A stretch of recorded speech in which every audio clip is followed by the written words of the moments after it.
Llevas años creyendo que el atractivo es algo que se construye durante meses. El cuerpo, la ropa, la confianza, la experiencia, y todo eso suma. Pero hay una capa del atractivo que no funciona así, que no se construye con el tiempo, sino que se activa en el momento, en los primeros 60 segundos de presencia física. 5 hábitos de comportamiento tan específicos y tan inmediatos que la diferencia entre tenerlos y no tenerlos se nota antes de que la conversación empiece. No son técnicas de seducción, no son trucos, son señales que el cerebro humano lleva miles de años aprendiendo a leer y que puedes aprender a emitir hoy. En este video vamos a ver exactamente cuáles son esos 5 hábitos, no como consejos de imagen, ni como técnicas de comunicación superficial, con el mecanismo neurológico completo detrás de cada uno, con la explicación de por qué el cerebro de los demás los procesa como señales de atractivo antes de que haya ninguna evaluación consciente, y con lo que puedes hacer de forma práctica para activarlos, no en semanas, en la próxima situación social en que estés. Cuando termines este video, vas a entender exactamente qué está ocurriendo en el cerebro de las personas que te rodean en los primeros 60 segundos, y qué puedes hacer para que lo que ocurra trabaje a tu favor. Hay un dato en la investigación sobre percepción social que cambia completamente cómo se entiende el atractivo. El cerebro humano forma una impresión inicial completa en los primeros 100 milisegundos de ver a alguien,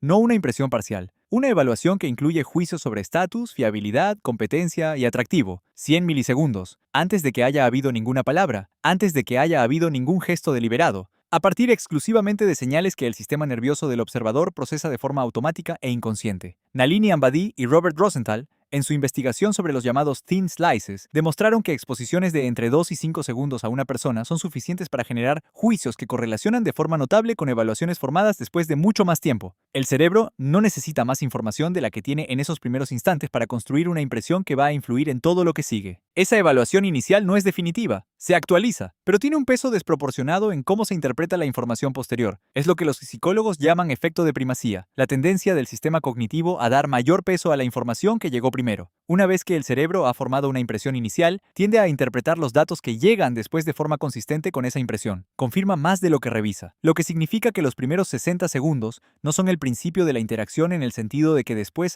hay tiempo para compensar. Son el marco dentro del cual toda la interacción ocurre, y ese marco está determinado, en gran medida, por 5 tipos específicos de señales que el cerebro procesa como indicadores de atractivo desde una perspectiva evolutiva. No señales arbitrarias, señales que en el entorno en que evolucionó el cerebro humano estaban correlacionadas con características genuinamente valiosas: salud, capacidad, seguridad, estatus social, fiabilidad. El cerebro moderno sigue respondiendo a esas señales aunque el contexto haya cambiado completamente, aunque ahora se activen en una reunión de trabajo o en una terraza en lugar de en la sabana. Y la parte que más importa para lo que vamos a ver hoy es esta. Esas señales no son rasgos fijos, son comportamientos, y los comportamientos se pueden aprender. Vamos al primero. Hábito 1. La entrada lenta. Este es el primero y el que produce el efecto más inmediato de los 5, la velocidad a la que una persona entra en un espacio social. Parece un detalle menor. No lo es. Hay 2 formas de entrar en una sala, en una reunión, en cualquier contexto donde hay otras personas presentes. La primera es la entrada ansiosa. Rápida, ligeramente inclinada hacia adelante, con los ojos moviéndose de forma acelerada, buscando orientación, buscando dónde colocarse, buscando la confirmación de que el espacio te acepta. Esa forma de entrar comunica una cosa al cerebro de todos los que están presentes: necesidad de aprobación. Y la necesidad de aprobación, aunque es completamente humana y universal, es percibida de forma automática como señal de bajo estatus social, porque en los entornos que moldearon el cerebro humano, los individuos de alto estatus no necesitaban buscar validación al entrar, la traían consigo. La segunda forma de entrar es la que el cerebro de los demás registra como atractiva, lenta, erguida, con los ojos que se mueven a una velocidad que refleja curiosidad en lugar de búsqueda ansiosa de orientación, con el cuerpo que ocupa el espacio disponible en lugar de comprimirse para interferir lo menos posible. Esa forma de entrar no es arrogancia, no es actuación, es la expresión física de algo muy específico, la ausencia de urgencia de aprobación, y esa ausencia produce en el cerebro de los demás una evaluación automática de alto estatus social. El alto estatus social percibido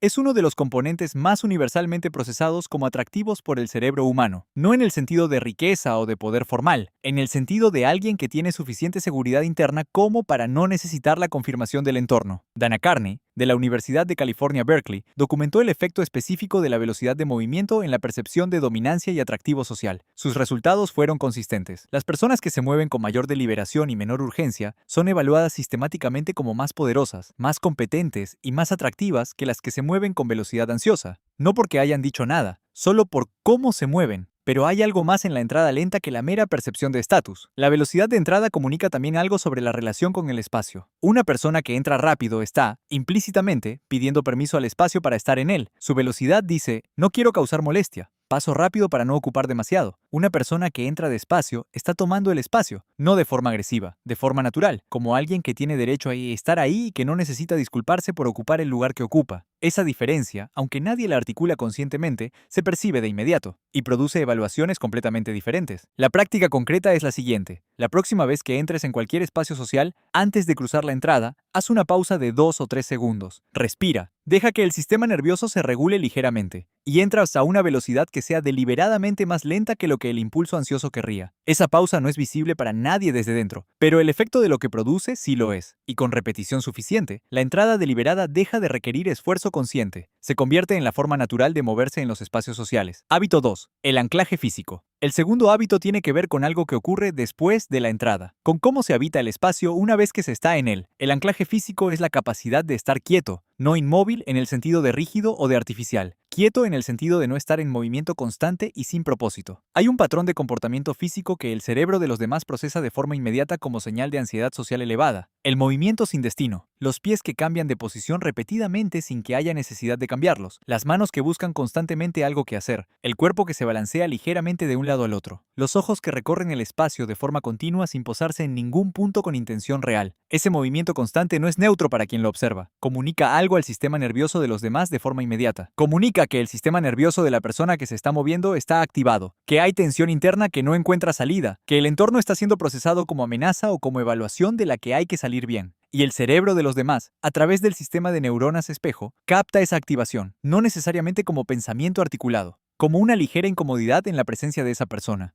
Una sensación de que algo en la interacción va a requerir esfuerzo extra, de que la persona con quien se está no está completamente presente sino procesando algo en paralelo. El hábito contrario produce el efecto contrario. Una persona que puede quedarse quieta comunica con su cuerpo algo que ninguna palabra puede replicar con la misma eficiencia, que su sistema nervioso está regulado, que el entorno no está siendo procesado como amenaza, que hay suficiente seguridad interna como para que el cuerpo no necesite estar en alerta constante, que la situación social, sea cual sea, está siendo habitada en lugar de soportada. Esa regulación percibida es enormemente atractiva para el cerebro social humano, porque en términos evolutivos, los individuos capaces de mantener la calma bajo presión social eran exactamente el tipo de personas con quienes valía la pena estar, los que no amplificaban la tensión del grupo, los que la absorbían. Hay algo más en el anclaje físico que conviene nombrar específicamente: la relación con el peso del cuerpo. La mayoría de personas en estado de ansiedad social lleva el peso ligeramente hacia adelante, como si estuviera a punto de salir corriendo o de ceder ante la presión, como si el cuerpo estuviera buscando escape antes de que la situación lo requiera. El anclaje físico implica lo contrario: llevar el peso hacia abajo y hacia atrás, sentir los pies en el suelo, dejar que la gravedad haga su trabajo en lugar de resistir la contención muscular innecesaria. Esa postura de peso hacia abajo produce dos efectos simultáneos. Primero,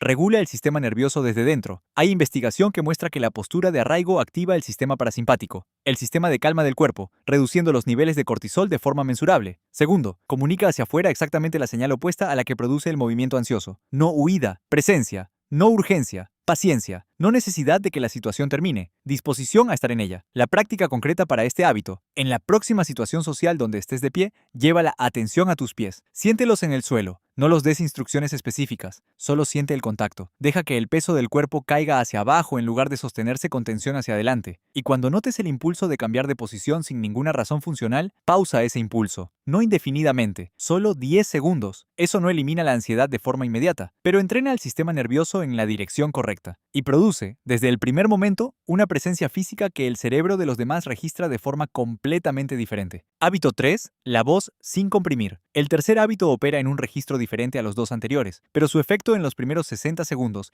es igual de inmediato y igual de poderoso. La calidad de la voz, no el timbre natural, que está determinado en gran parte por la biología y que no vamos a intentar cambiar, sino la forma en que se usa esa voz, y específicamente, si sale comprimida o sin comprimir. Vamos a entender primero qué produce la compresión. Cuando el sistema nervioso está activado en modo de amenaza social, ocurre una cascada fisiológica que afecta directamente a cómo suena la voz. Los músculos del cuello y la garganta se tensan. El diafragma se contrae. La respiración se hace más superficial, más alta en el pecho, menos apoyada en el abdomen. La caja torácica se comprime ligeramente, y el resultado es una voz que sale de un espacio más pequeño del que debería salir, más aguda de lo natural, más rápida de lo que la situación requiere, con menos volumen del que el espacio disponible podría sostener. Con un patrón de entonación que los lingüistas llaman uptalk, la tendencia a subir la entonación al final de las frases en lugar de bajarla, que convierte afirmaciones en preguntas encubiertas y que el cerebro de los demás procesa de forma automática como búsqueda de validación. Esa voz comprimida comunica exactamente lo mismo que la entrada ansiosa y el movimiento sin propósito, que el sistema nervioso está en alerta, que hay necesidad de aprobación, que el estatus social percibido desde dentro es bajo. Y el cerebro del observador no necesita analizar ninguno de esos elementos por separado. Los procesa en conjunto, de forma holística, en fracciones de segundo, y genera una evaluación que en términos conscientes sería algo como esta persona está nerviosa, aunque rara vez llega a articularse así. La voz sin comprimir es lo que emerge cuando el sistema nervioso está regulado y la respiración es suficientemente profunda como para sostener la resonancia natural del cuerpo. Más grave de lo que la versión comprimida produce, no artificialmente grave en el sentido de forzado hacia abajo, simplemente el tono natural que el cuerpo produce cuando no hay tensión que lo eleve por encima de su punto de equilibrio. Más lenta, con pausas que no piden permiso para existir, con un volumen que llena el espacio disponible sin esfuerzo visible, con una presencia acústica que corresponde al tamaño real de la persona que habla, y con un patrón de entonación que baja al final de las frases, que convierte cada afirmación en una afirmación real, que no busca confirmación porque no la necesita. Hay investigación de Rindy Anderson y Casey Klofstad en la Universidad de Miami que analizó cómo la frecuencia fundamental de la voz, su tono base, influye en la percepción de liderazgo, confianza y atractivo. Sus resultados mostraron que voces con frecuencias fundamentales más bajas son consistentemente evaluadas como más competentes, más confiables y más atractivas, independientemente del contenido de lo que se dice. No se trata de imitar una voz más grave de la natural, se trata de eliminar la compresión que la eleva por encima de lo que naturalmente es. Y esa eliminación no requiere entrenamiento vocal, requiere regulación del sistema nervioso que la produce. La práctica comienza con la respiración antes de hablar. Antes de decir la primera frase en cualquier contexto social, especialmente en contextos donde hay activación nerviosa perceptible, una respiración diafragmática, no visible para los demás si se hace con naturalidad, solo suficiente para que la caja torácica se expanda, los músculos de la garganta se relajen y el diafragma baje a su posición de soporte. Esa respiración previa cambia las condiciones físicas desde las que la voz sale. Y esas condiciones físicas diferentes producen una voz diferente. Hay algo más sobre la voz que merece nombrarse porque opera de forma independiente al tono. La velocidad. La velocidad de habla es uno de los indicadores más potentes de estatus percibido en la interacción social. Las personas que hablan rápido comunican, de forma inconsciente, que no están seguros de tener suficiente tiempo para decir lo que tienen que decir, que necesitan aprovechar el espacio antes de que se lo quiten. Las personas que hablan a una velocidad deliberada, que se toman el tiempo que necesitan sin pedir permiso para hacerlo, comunican exactamente lo contrario, que el tiempo de la interacción les pertenece tanto como a cualquier otra persona en la sala. Esa sensación de que el tiempo propio es legítimo, de que no hay urgencia de comprimir lo que se quiere decir para que quepa en el espacio que los demás asignan, es una de las señales de estatus más potentes que existen en la interacción social, y produce, desde las primeras palabras de la conversación, una impresión de seguridad interna que ninguna técnica de imagen puede replicar. Hábito 4. El nombre y la atención completa. Este hábito es el más simple de los 5 en términos de ejecución, y es el que produce el efecto más inmediato y más personalizado en la persona específica con quien se interactúa. Usar el nombre de la persona en los primeros momentos de interacción combinado con un instante de atención completamente indivisa. Vamos a entender por qué funciona a nivel neurológico. El nombre propio es el estímulo auditivo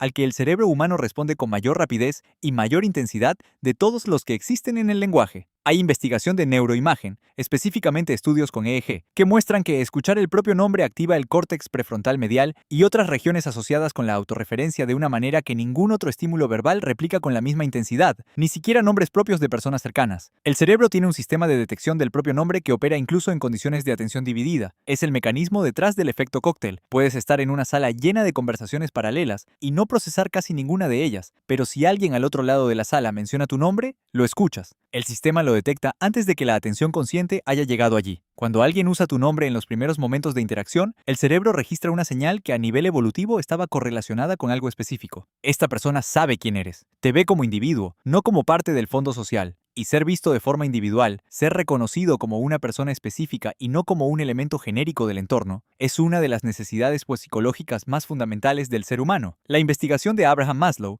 la situaba entre las necesidades de reconocimiento y estima. La de William James la identificó como uno de los deseos más profundos de la naturaleza humana. El efecto de satisfacer esa necesidad en los primeros 60 segundos es poderoso y prácticamente inmediato. La persona cuyo nombre fue usado en ese momento inicial comienza a asociar la presencia de quien lo usó con una sensación de bienestar que no puede articular completamente. Hay algo diferente en interactuar con esta persona, algo que no termina de identificar pero que produce que quiera seguir en la interacción. Pero hay un requisito que no puede ignorarse para que esto funcione de la manera que debe funcionar. El nombre tiene que ir acompañado de atención real. Si se dice el nombre mientras la atención está dividida, mientras los ojos están en otro lugar, mientras el sistema cognitivo está procesando otra cosa, el efecto no solo no se produce, produce el contrario. La persona percibe la incongruencia entre el uso del nombre y la ausencia de atención real, y esa incongruencia se registra, a nivel inconsciente, como manipulación, como una técnica aplicada sin la sustancia que debería sostenerla. El nombre es el vehículo, la atención completa es el contenido real. Juntos producen algo que desde el punto de vista del receptor se experimenta como ser reconocido. Y pocas experiencias en la interacción social generan atracción con la misma eficiencia que la experiencia genuina de ser reconocido.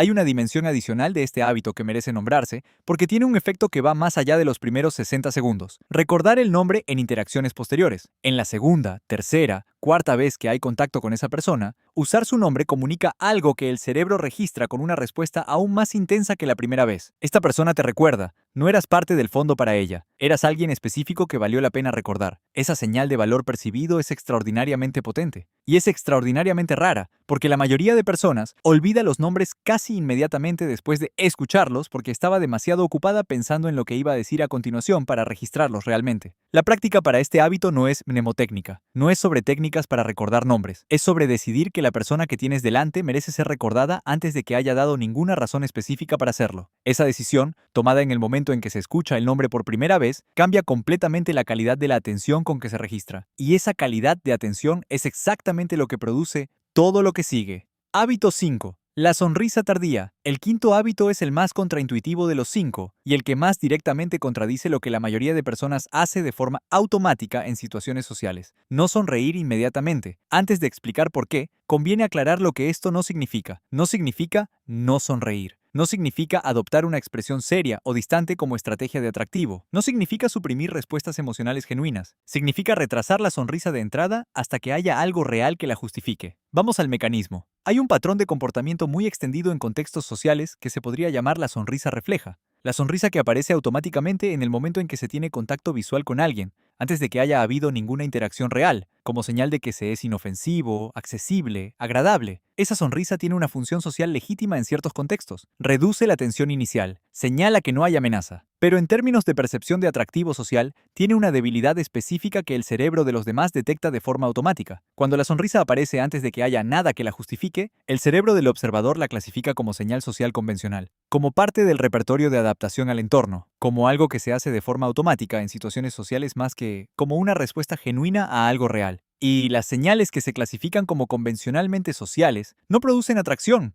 producen normalidad. Son el equivalente social del papel tapiz. Está ahí, no molesta, nadie lo nota. La sonrisa tardía funciona de forma completamente diferente. Es la sonrisa que aparece después de que ha habido un momento de contacto real con la persona, después de que algo que dijo, algo que su presencia comunicó, algo que ocurrió en el espacio entre los dos, ha producido una respuesta interna genuina. Esa sonrisa no se clasifica como social, se clasifica como real. Y el cerebro del observador hace una distinción fundamental entre las dos categorías, una distinción que opera de forma completamente inconsciente pero con una precisión notable. Paul Ekman, el psicólogo que dedicó décadas al estudio de las expresiones faciales, documentó la diferencia entre lo que llamó la sonrisa de Duchenne y la sonrisa social. La sonrisa de Duchenne involucra los músculos orbiculares alrededor de los ojos, músculos que no se pueden controlar voluntariamente. Solo se activan cuando hay una emoción positiva genuina. La sonrisa social involucra únicamente los músculos cigomáticos de la boca, que sí están bajo control voluntario. El cerebro de los observadores distingue entre las dos con una precisión que supera ampliamente la capacidad de describir conscientemente en qué consiste la diferencia. Se sabe cuándo una sonrisa es real antes de poder explicar por qué se sabe. Y la sonrisa real, porque es una respuesta a algo en lugar de un protocolo de entrada, produce un efecto que la sonrisa social no puede producir por más que se perfeccione. Produce en el observador la sensación de haber causado algo, de que lo que dijo, lo que es, cómo está siendo, tuvo un efecto real en la persona que tiene delante, de que no está siendo recibido con un protocolo genérico sino con una respuesta específica a quien específicamente es. Esa sensación de haber producido una respuesta genuina en alguien es uno de los refuerzos sociales más poderosos que existen. El cerebro la registra como recompensa y genera de forma casi automática el deseo de producirla de nuevo. que es exactamente el tipo de atracción que queremos construir. No la atracción que dice este hombre siguió todos los pasos correctos. La atracción que dice, hay algo en estar cerca de esta persona que quiero volver a experimentar. Hay un efecto adicional de la sonrisa tardía que conviene nombrar. El contraste. Cuando la sonrisa llega después de un momento de seriedad genuina, de presencia real, de contacto visual sin adorno, su aparición tiene un peso que la sonrisa inmediata no puede tener, porque llega cargada de información. No es el estado por defecto. Es una respuesta, y como toda respuesta,